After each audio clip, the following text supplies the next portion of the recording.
마가복음 10장 32절부터 45절 말씀입니다. 마가복음 10장 32절부터 45절 말씀. 우리 성경을 다 찾으셔서 한 목소리로 봉독하겠습니다. 마가복음 10장 32절부터 45절까지 말씀 함께 봉독합니다. 제 갖고 있는 성경으로 72쪽에 있습니다. 마가복음 10장 32절입니다. 우리 같이 읽습니다. 시작. 예루살렘으로 올라가는 길에 예수께서 제자들 앞에 서서 가시는데 저희가 놓으려고 쫓는 자들은 두려워하더라.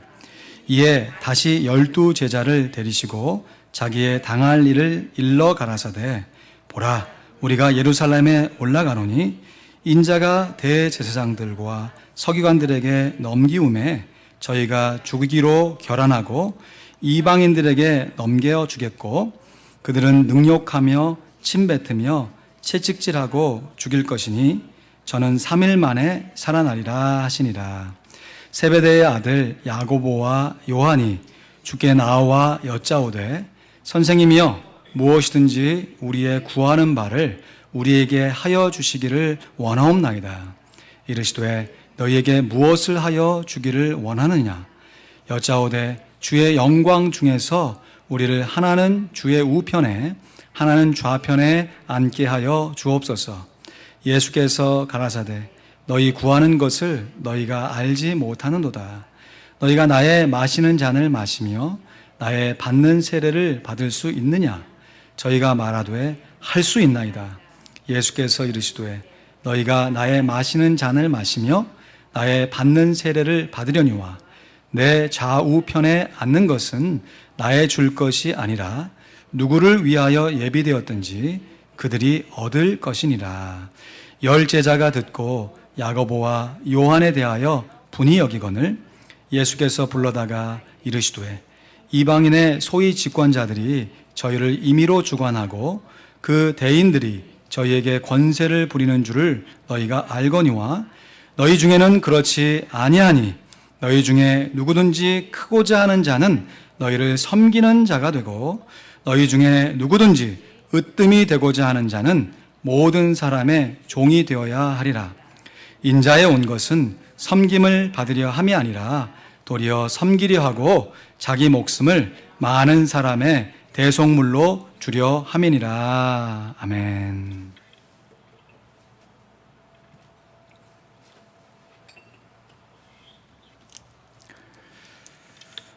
오늘 마가복음 10장의 6번의 설교 중에서 오늘 5번째 설교로 으뜸이 되어 살라. 한번 따라 하실까요? 으뜸이 되어 살라. 한 제목으로 말씀 나누겠습니다. 여러분 주보에 나와 있는 설교 나눔지 좀 펴셔보실래요? 나름 정성껏 만든 거니까 여러분 설교 들으실 때 설교 나눔지 잘 활용하시면서 설교를 들으시면 감사하겠습니다. 올해 저희 교회에 제자 훈련의 간증을 모두 6분이 하셨습니다. 우혜자 권사님, 정영숙 집사님, 최명순 권사님, 김효봉 집사님, 오병국 집사님, 이찬희 집사님입니다. 간증을 들으시면서 어떤 분들은요, 제자훈련 좋은데 제자훈련 간증 때문에 나는 제자훈련 못 받겠다 하신 분들도 혹 계시는 것 같아요. 부탁드립니다. 너무 지레 걱정하지 마십시오. 인생 만사에 다 때가 있듯이요. 제자훈련을 잘 받으시고 수료하실 때쯤 되면요, 자연스럽게 간증까지도 하실 수 있습니다. 정말로 어려워서 못하시는 경우도 있어요. 하지만 대부분의 경우는요, 안 해봤으니까, 간증을 안 해봤으니까 못하시는 경우가 훨씬 더 많습니다. 여러분, 우리 중에서 어느 누구도요, 태어나면서부터 자기의 신앙을 간증할 수 있는 사람은 단 한 사람도 없습니다. 왜냐하면 우리 중에 태어나면서부터 예수님 믿고 태어난 사람은 아무도 없잖아요. 그러나 어느 순간에 예수님을 구주로 영접하고서요, 신앙생활을 해가는 과정 가운데 특별히 영적인 신앙의 훈련을 받으시는 중에 자기도 모르게 신앙이 점점 성숙해 가면서 어느 순간에 물론 부족하지요. 연약하지요. 그럼에도 불구하고 지금까지 자신의 신앙을 인도해 주신 그 하나님의 은혜를 많은 사람 앞에서 간증할 수 있는 것이에요. 이런 면에서 보면 우리가 계속해서 살펴보고 있는 마가복음의 10장은요. 예수님에게 훈련을 받고 있는 제자들이 어떻게 영적으로 성장해 가고 있는지, 이 제자들의 영적 성장의 과정을 우리에게 참 잘 보여주고 있다 할 수 있습니다. 오늘 본문 말씀에 보면 제자들이 놀래서 두려워 떨고 있습니다. 간증하라 해서 떠는 것이 아니고 오늘 32절 말씀 보실까요? 같이 읽죠. 시작. 예루살렘으로 올라가는 길에 예수께서 제자들 앞에 서서 가시는데 저희가 놀라고 쫓는 자들은 두려워하더라. 이에 다시 12 제자를 데리시고 자기의 당할 일을 일러 가라사대. 예루살렘에 앞서 올라가시는 예수님의 모습을 보고요, 제자들이 오히려 놀라면서 함께하고 있는 많은 사람들이 두려워했다는 것이에요. 제자들 입장에서 보면 지금 반복되는, 지금 제자훈련의 시점이 지금 만 3년 정도가 흘러가는 시점이거든요.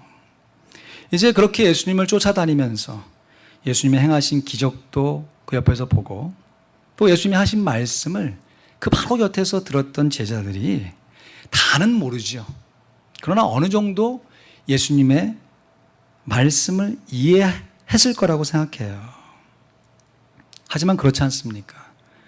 우리들도 머리로 이해하는 것과 그 이해된 그 하나님의 말씀을 우리의 삶 가운데 실천해내는 것은 다른 차원의 문제잖아요.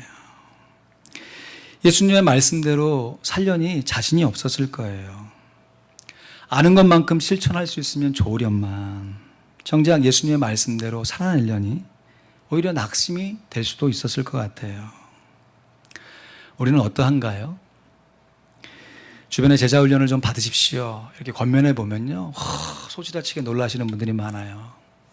물론 삶의 여건상 너무 바빠가지고 제자훈련이 뭐 한두 주 하다 끝나는 게 아니니까 그 시간을 못 만들기 때문에 물리적으로 못 받겠다 하신 분도 있지만, 신앙생활을 나름 오래 하신 분들 중에도 제자훈련을 고사하는 이유를 좀 중심 깊이 좀 들어가 보면요, 알잖아요.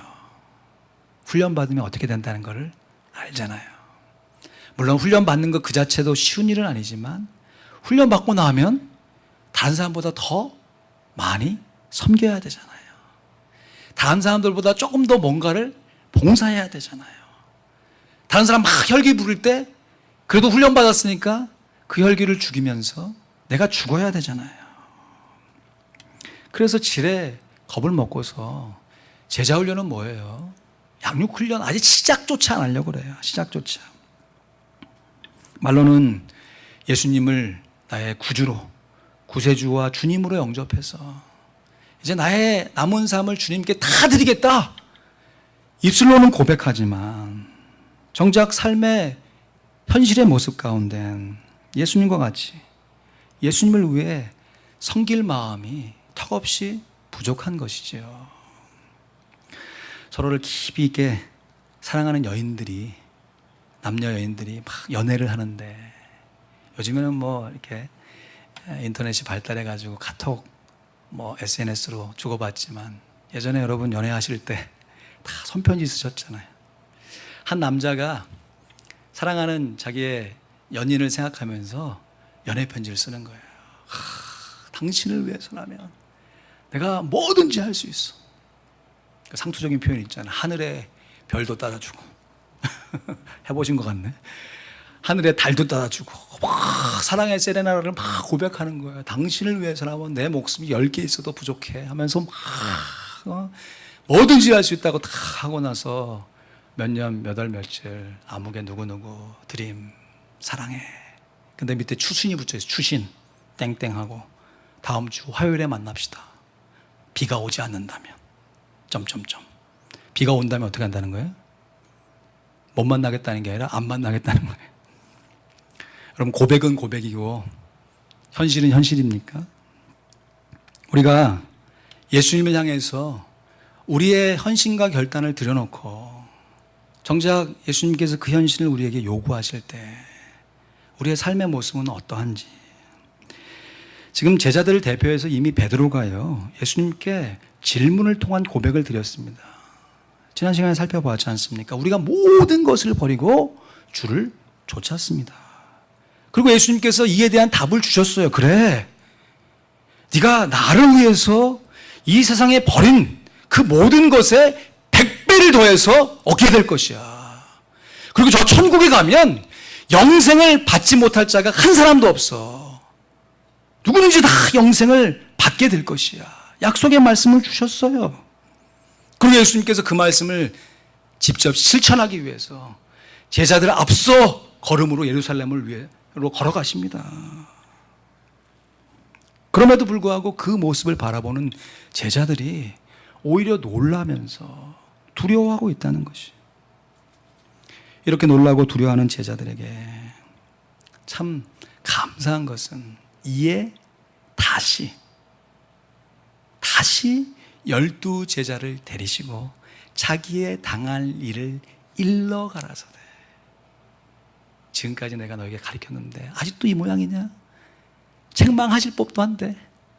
그러지 않으시고 다시 마음을 가다듬으셔서 제자를 부르셔서, 아니야, 내가 지금 예루살렘에 올라가는 것이 이 목적 때문에 올라가는 것이야 하면서 33절 34절에 예수님께서 말씀하세요. 보라, 우리가 예루살렘으로 올라가노니 인자가 대제사장들과 서기관들에게 넘기움에 저희가 죽이기로 결단하고 이방인들에게 넘겨주겠고 그들은 능욕하며 침뱉으며 채찍질하고 죽일 것이니 저는 3일 만에 살아나리라 하시니라. 예수님의 죽으심과 부활하심을 제자들에게 다시 한번 일깨워 주신 것이에요. 여러분, 지금 예수님께서 주신 이 말씀은 놀라고 두려워하고 있는 제자들을 더 놀래키고 더 두려워하게 하기 위해서 주신 말씀이 아니죠. 오히려 제자들을 격려하고 위로하시기 위해서 자신의 죽으심과 부활하심을 말씀하셨다는 것이에요. 사랑하는 성도 여러분, 우리 구주 예수 그리스도의 죽으심과 부활하심은 우리 삶의 기쁨이요 소망이 되는 줄로 믿습니다. 이렇게 세 번째 예수님의 죽으심과 부활하심을 말씀하셨는데요, 바로 이 상황에서 참 누울 자리를 보고 다리를 뻗으라고 했는데, 이런 상황 속에서 제자들 중에 또다시 누가 크냐, 누가 더 높으냐 하는 자리다툼을 벌이고 있는 것이. 이번에는 세베대의 두 아들인 야고보와 요한이 예수님께 나와서 요구를 합니다. 다른 복음서 말씀을 종합해 보면 세베대의 두 아들의 어머니가 나와서 예수님께 요구한 것으로 되어 있어요. 그러니까 종합해 보면 온 가족이 작당을 하고 작심을 하고 예수님께 나와서 요구를 하는 것이에요. 요구한 내용이 뭡니까? 37절 말씀에 여짜오되 주의 영광 중에 우리를 하나는 주의 우편에 하나는 좌편에 앉게 하여 주옵소서. 지금 예수님은 자신의 결연한 각오로 내가 예루살렘에 올라가서 어떻게 죽임을 당하며 3일 만에 살아날 것을 말씀하시는데, 정작 예수님의 제자인 야고보와 요한은 이러한 예수님의 모습은 아랑곳하지 않고, 그렇게 해서 예수님 영광 얻게 되시면 저도 한 자리 좀 차지하게 해주십시오, 어린아이와 같이 철없는 요구를 예수님께 하고 있는 것이에요. 그리고 이어지는 41절 말씀에 보면 11 제자가 듣고 야고보와 요한에 대해서 분이 여기거늘 했습니다. 그러니까 직접 다른 10 제자는 말로 요구를 안 해서 그렇지, 그 마음 중심 가운데서는 10 제자들, 12 제자 모두가 다 예수님 향해서 이런 요구함이 있었다고 하는 것을 드러내는 것이죠. 이것이 만 3년 동안 예수님으로부터, 다른 사람이 아니에요, 예수님으로부터 훈련을 받은 제자들의 현 모습이라고 하는 것이죠. 그런데요, 그럼에도요, 이런 수준에 있는 제자들을 예수님께서 포기하지 않으시네요. 예수님께서 다시 말씀하여 가르쳐 주시는 거예요. 형편없이 철없는 제자들이지만 정말이지 훌륭한 예수님의 모습이죠. 그러면서 머리로는 쉽게 이해할 수 있지만 행동으로는 정말 실천하기 어려운 말씀을 주십니다.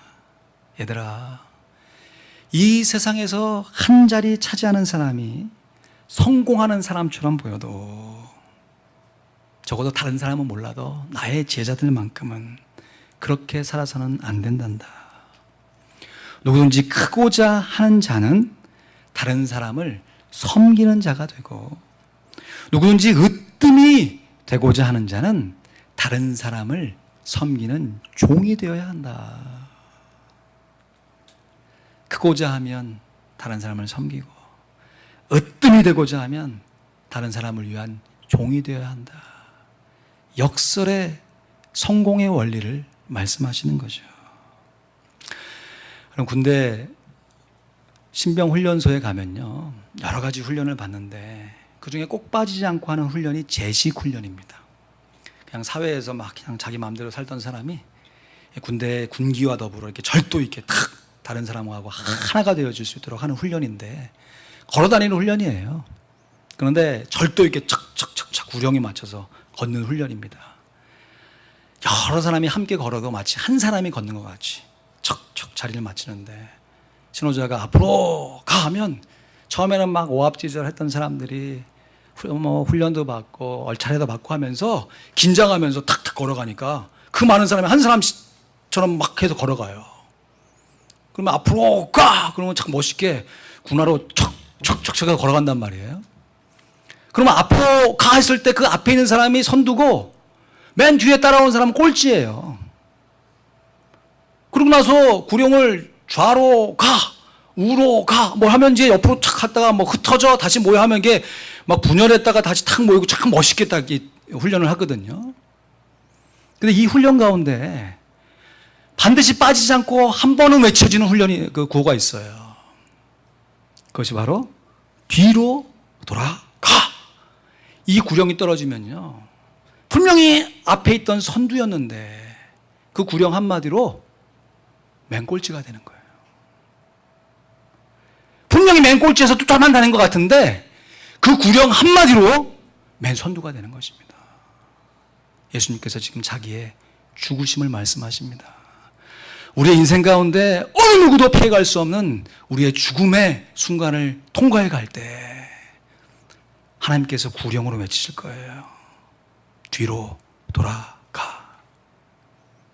이 세상 가운데 성공하면서 어깨에 힘주는 사람들이 맨 뒤에 서게 될 것이고, 이 세상 가운데는 비록 초라해 보여도 주님을 위해서 섬기며 애썼던 사람이 주님 바로 앞에 서서 주님을 바라보며 기뻐하며 예배하며 노래하게 될 것입니다. 이 세상에는 꼴찌처럼 보여도 천국에는 으뜸이 될 수 있습니다. 이해하기 어려운 말씀은 아니죠. 그러나 이 말씀대로 실천하기는 정말이지 어려운 말씀입니다. 지난주 금요일에 영화 시사회가 있어서 영화 한 편을 관람했습니다. 서서평 선교사님의 일대기를 다큐멘터리로 영화로 만든 것인데요. 포스를 좀 보여주실래요? 우리 지금 슈가로 밀에서 AMC에서 이번 한 주간만 상영하는 것 같습니다. 한국 이름이 서서평 선교사예요. 한국 사람은 아닌데 이름의 뜻을 보니까 우리가 서행한다 그러죠. 운전할 때 천천히 갈 서자예요. 그리고 평온할 평자. 내 인생 천천히 가지만 평온하게 올곧게 가고 싶다라고 해서 지은 이름인데, 왜 이렇게 이름을 서평이라 했을까 봤더니 이분의 본명이 엘리자베스 요안나 쉐핑입니다. 그러니까 그 당시에 외국 사람이 자기가 My name is 쉐핑 그러니까 듣는 사람이 오 서평 이렇게 했던 것 같아요. 그러면서 그 발음을 따가지고 그의 이름을 서평이라고 지어놓고 정말 불우한 한국 사람들을 위해서 수많은 봉사를 했던 참 아름다운 한 여인의 삶을 영화로 담고 있습니다. 서서평 선교사님은 1880년도에 참 불우한 가정 환경 가운데 태어납니다. 아버지가 누군지 몰라요. 그리고 어머니가 어렵게 쉐핑을 키우지만 삶의 환경 가운데 키우지 못하고 참 어린 나이에 미국으로 이민을 오게 됩니다. 그리고 그 과정 가운데 감사하게도 예수님을 만납니다. 그러면서 나도 불우한 환경에서 자랐지만 나와 같은 사람을 도와야 할 텐데 하면서 간호학교에 다니기 시작해요.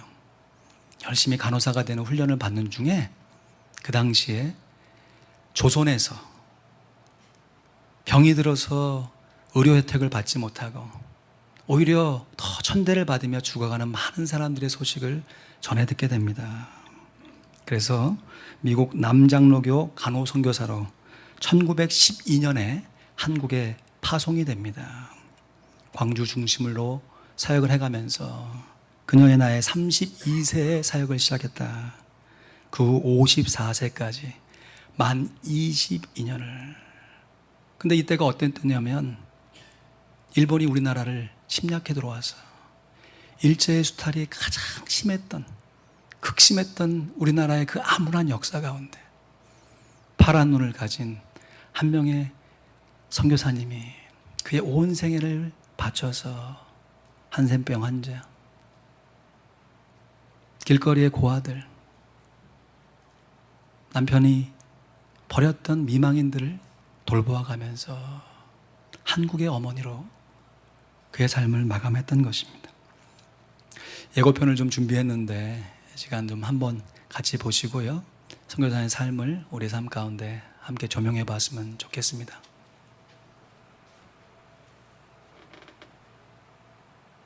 My name is Elizabeth Johanna Schepping. Sopyeong. Sopyeong is my other name. Sopyeong.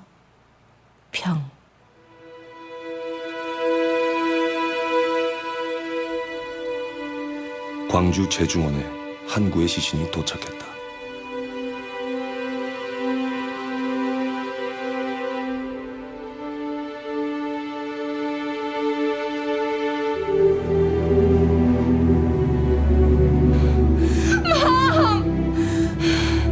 I was always alone. Of God's guidance, of leading me in His way.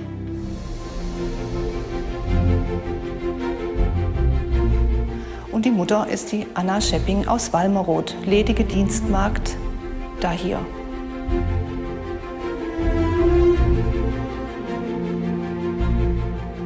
Aber das scheint mir eine sehr wichtige Frage. Wie kann es glücken, dass ein Mensch so offen ist für andere Kulturen?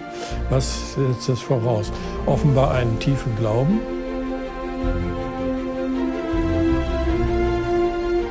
상처받은 사람만이 아는 뼈저린 아픔. 세상에서 가장 가난한 선교사. Elizabeth Schepping, she is making a decision not to live as a foreigner.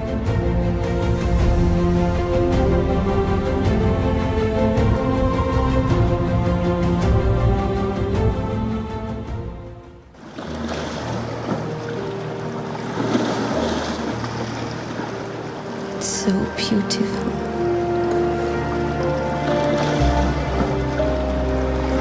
So beautiful.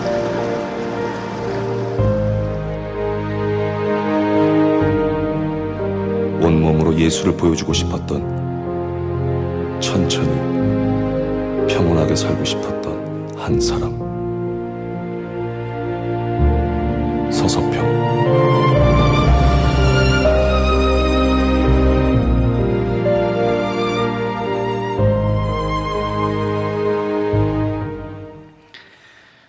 주에 우리 68 사도의 어르신들 좀 시간 내주셔서 함께 저와 함께 영화를 관람하시면 어떠실까 싶습니다. 선교사님 초라한 침대 옆에 쓰여졌던 한 구절이 있습니다. Not success, but service. 성공이 아니라 섬김입니다. Not success, but service. 성공이 아니라 섬김입니다. 오늘 보면 마가복음 10장 45절입니다. 인자에 온 것은 섬김을 받으려 함이 아니라 도리어 섬기려 하고 자기 목숨을 많은 사람의 대속물로 주려 함이니라. 여러분, 이 말씀은 마가복음 전체의 요절 말씀이 된과 동시에 요한복음 3장 16절과 더불어 성경 전체의 요절 말씀인 것이에요. 요한복음 3장 16절이 하나님께서 그 사랑하심으로 그의 독생자를 아낌없이 우리에게 보내주셨던 그 하나님의 사랑을 노래한다면, 마가복음 10장 45절은 그렇게 보냄을 받은 예수님께서 그 하나님의 사랑을 우리에게 어떻게 보여주셨는지 그 사랑의 실체를 우리에게 증거하고 있는 것입니다. 공교롭게도 오늘 말씀의 본문이 마가복음 10장 45절인데 제가 영화를 보면서 참 여러 가지 많은 생각 속에서 흐르는 눈물을 주체할 수 없었습니다. 그러면서 이러한 마음의 감동으로 그저 대리만족하는 데서 그쳐야 할 것인가? 내가 저렇게 훌륭한 선교사님을 알고 있다는 것에서 그냥 나는 신앙생활에 하는 도리를 다 아는 것으로 만족하면 되는가? 나는 과연 내 모습 속에서 어떻게 예수님을 섬기고 예수님을 따르는 제자로 살아가고 있는 것인가? 여러분, 우리가 갖고 있는 모든 직업을 그냥 다 포기하고 지금 이 지상에 존재하는 어떤 가난한 나이에 그냥 호련단신 들어가서 선교사로만 사는 것이 하나님의 뜻이겠습니까? 물론 그렇게 헌신하고 사역하시는 분의 선교사님들의 그 노력을, 그 희생을 우리가 결코 가볍게 여겨서는 안 되죠. 그렇게 하나님의 뜻에 순종해서 나간 선교사님이 있으면 그 선교사님들이 그곳에서 온전하게 끝까지 사역할 수 있도록 누군가는 후방에 남아서 지원하고 기도하는 사명을 감당해야 할 것이 아닙니까? 어떤 면에서는 우리에게 가족이 있기 때문에, 우리에게 직업이 있기 때문에 호련단신 홀로 내 자리를 박차고 일어나가서 선교사 나가는 것보다 내게 주어진 나의 삶의 모습 가운데, 현재의 나의 이 모습 가운데 우리가 절대로 굴하지 아니하고 하나님 주시는 은혜를 노래하면서 하나님의 사랑을 실천하는 것이 훨씬 더 어려울지 모릅니다. 정말 작은 예로요, 저의 부족한 모습을 함께 나눕니다. 제가 교회에서 여러 사역들을 하잖아요. 그 중에 반복해서 가장 많이 하는 사역이 말씀을 전하는 사역일 겁니다. 돌아서면 또 말씀, 돌아서면 또 말씀. 머릿속에서 계속 이번 주에는 어떤 말씀, 그 다음 주에는 어떤 말씀.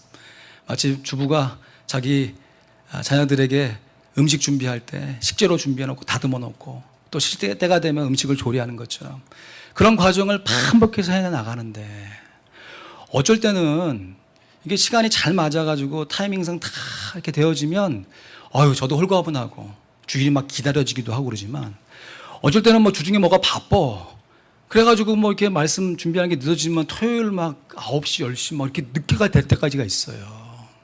그것을 쓰고 정리하고 뺄 건 빼고 막 이러면서 설교 준비가 다 돼야 여러분 갖고 계신 설교 나눔지도 만들 거 아니에요. 파워포인트도 만들 거 아닙니까? 그리고 만들어 놓은 이 설교 나눔지를 주보에 껴야 되는데 시간은 이게 좀 뭐 거의 뭐 한참 밤 됐고 이거를 끼려니까 마음 가운데 조금 뭐라 그래야 되나, 참 죄송합니다. 참 이상한 마음이 드는 거예요. 죄송합니다. 제가 중학교 때부터 주보를 접었거든요. 교회에서 놀다가 토요일 날 교회 가면 주보가 있어요. 그러면 친구들이랑 같이 주보 접고 없으면 저 혼자 접고 그렇게 주보 접다가 지금까지 왔는데 그러면 신학교 가갖고 전도사가 되니까 당연히 주보를 접어야죠. 그게 누가 하겠어요. 제일이라고 생각하고 주보를 접었어. 그리고 부목사가 되니까 좀 큰 교회 규모가 있어서 주보 접을 게 많아. 혼자 안 되니까 다른 사람 주보 접도록 같이 동참하면서 함께 주보를 접어왔어요. 그리고 담임 목사가 되었는데 아니 지금까지 주보 접던 나의 옛날 모습은 다 어디 갔나. 또 주보를 접고 있는 제 모습을 보면서 이게 그때가 중요하다는 겁니다. 그때가. 그 순간에 내가 왜 이러나 하면서 자기 연민에 빠지거나 낙심하거나 다른 사람에게 불평을 하게 되면 우리가 갖고 있는 하나님을 향한 사역과 섬김이 한순간에 수포로 돌아갈 수 있죠. 그런데 그 순간에 하나님의 은혜를 기억하는 거예요. 부족합니다. 매번 그러지 못했거든요. 그렇지만 마음을 가다듬고 주보 덮는 일이 뭐 어려운 일이에요, 솔직히. 그러나 그 접을 때 이것을 받아들 우리 성도들의 모습을 기억하며 기도하며 접는 거죠. 이 주보가 사용되면서 하나님께 예배할 때 영광으로 쓰여질 것을 기대하며 접는 것입니다. 여러분, 비단 이것이 저에게만 적용될 것이 아니라 여러분이 사업의 비즈니스의 일터의 현장 가운데 만나게 된 커스터머들을 나의 돈벌이의 수단으로만 보는 거 아니에요. 물론 때로는 나를 괜히 아무 일도 아닌 것 같고 성가시게 하고 막 화나게 하는 사람도 있지요. 그러나 모든 사람이 그렇지는 않지 않습니까? 그 중에 보면 정말 뜻하지도 않았는데 와고 감사의 표시를 하는 사람도 있고요. 당신 때문에 내가 정말 너무너무 좋다고 그런 격려의 말을 해주는 사람도 있잖아요. 그런 모든 과정을 통해서 내가 세탁소에서 이 더운 여름에 땀을 뻘뻘 흘리면서 어제도 그 일을 했고 오늘도 그 일을 했고 앞으로 그 일을 할 거예요. 페인트를 칠하면서 어제도 그 일을 했고 오늘도 그 일을 했고 앞으로도 그 일을 할 거예요. 나는 왜 이런 일을 하나? 자기 연민에 빠지고 자기 인생 한탄하면서 그 세월을 죽일 것이 아니라 내가 이 일을 통해서 다른 사람을 섬기고 있노라. 나의 작은 섬김을 통해서 다른 사람이 유익을 얻고 있노라 라고 하는 마음의 자세로 하게 되면 그곳이 바로 하나님께 드리는 섬김, 서비스의 자리가 하나님께 드리는 예배, 서비스의 자리가 되는 것이 아니겠습니까?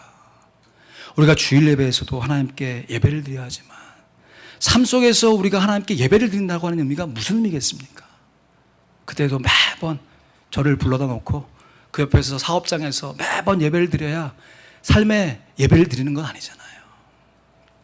하나님께서 주신 나의 직업의 콜링, 그 본분을 깨닫고 물론 힘들고 어렵지요.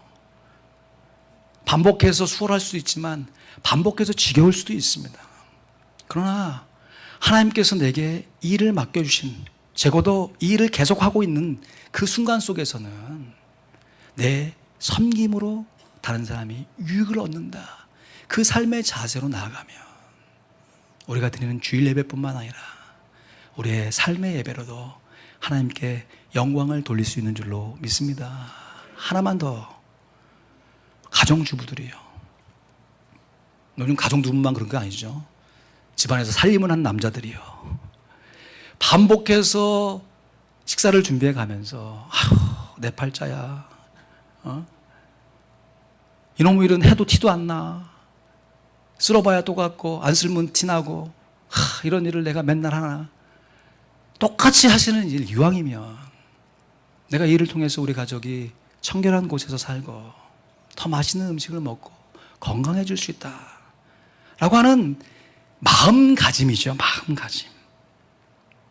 그래서 하나님께서 무릇 지킬 만한 것보다 더욱 뭐를 지키라? 네 마음을 지키라. 생명의 근원이 여기서 난다. 여기서부터 시작된다는 것이죠. 여러분, 우리가 거창하게 우리의 인생을 다 버리고 호란단신 선교지에 나가서 우리의 온몸을 부사르지 못한다 할지라도 우리에게 주어진 우리의 삶의 초소 안에서, 삶의 모습 안에서 얼마든지 넉넉하게 오히려 더 어려운 길을 통하여 하나님께 영광을 돌릴 수 있는 것입니다. 그런 의미에서 그럼 우리 교회의 영적인 리더들은 누구겠습니까? 우리 교회를 섬기는 영적인 거장들은 과연 누구이겠습니까? 저는 확신합니다. 남몰래 매주마다 화장실을 청소하고 교회 주변을 살펴서 정리정돈하시는 분이 영적인 리더이세요. 솔직히 말하면 한 번 화장실 청소 누군 못합니까? 그러나 그것을 지속해서 감당하며 아휴 왜 이런 나만 해. 그런 불평의 마음이 왜 안 드시겠어요? 그럼에도 불구하고 그 상황 속에서 이 일이 내게 주신 하나님의 사역이다 감당하면서 마음가짐을 주님께로 돌리는 사람. 매주마다 교회 바닥을 쓸면서 교회를 청소하시는 분들. 주일 사역과 친교를 마치고 다 바쁘지요. 힘들고. 그렇지만 내가 사역했던, 내가 머물렀던 자리를 한 번이라도 되돌아보고 정리해 놓고 가시는 분들. 저편하자고 얘기하는 것이 아닙니다. 하나님께서 이러한 섬김의 모습을 통하여서 이 서비스를 통하여 우리로 하여금 예배를 통하여 영광 돌리기를, 서비스를 통하여 영광을 받기에 합당하신 분이기 때문에 그렇습니다. 주님이 섬기신 섬김의 본을 정말 이런저런 모습으로 얼마나 잘 섬기고 계신 분들이 많은지 감사할 따름입니다. 말씀을 맺습니다. 으뜸이 되어 살라. 예수님께서 친히 으뜸이 되어 사는 모습이 어떤 모습인지 말로만 말씀하신 것이 아니라 삶으로 실천하여 본을 보이셨지 않습니까? 그리고 우리 주변에 이러한 예수님의 본을 따라서 지금 당장에는 초라한 삶을 살고 있는 것처럼 보일지라도 저 천국에서 분명히 당당하고 영화로운 모습을 살아가는 사람들이, 살다 가신 분들이 얼마나 많은지 모릅니다. 3일 만에 부활하셨던 예수를 만난 제자들이 그러했고, 자신의 불우한 어린 시절을 불평의 재료로 삼지 아니하고 소망의 재료로 승화하여서 우리나라를 위해서 애쓰고 수고하셨던 서서평 선교사님이 그러합니다. 오늘날에도 이러한 삶의 자세를 가지고 묵묵하게 남이 안아주건 안아주지 않건 주의 복음을 증거하는 제 친구들이 그러고요. 세계 곳곳에 흩어져 살고 있는 수많은 선교사님들이 그러하십니다. 그러고 매주마다 교회에 그저 참여하는 것으로만 끝나지 아니하고 다른 사람이 함께 예배드릴 수 있도록 그 삶의 예배의 공간을 마련하는, 굳은 일을 마다하지 않고 섬기시는 귀한 사역자들이 그러하십니다. 우리 예수님께서는 섬기기 위해 이 땅에 오셨습니다. 그리고 섬김으로 제자들을 훈련시키셨습니다. 그래서 예수님의 제자들은 부족한 것이 참 많았지만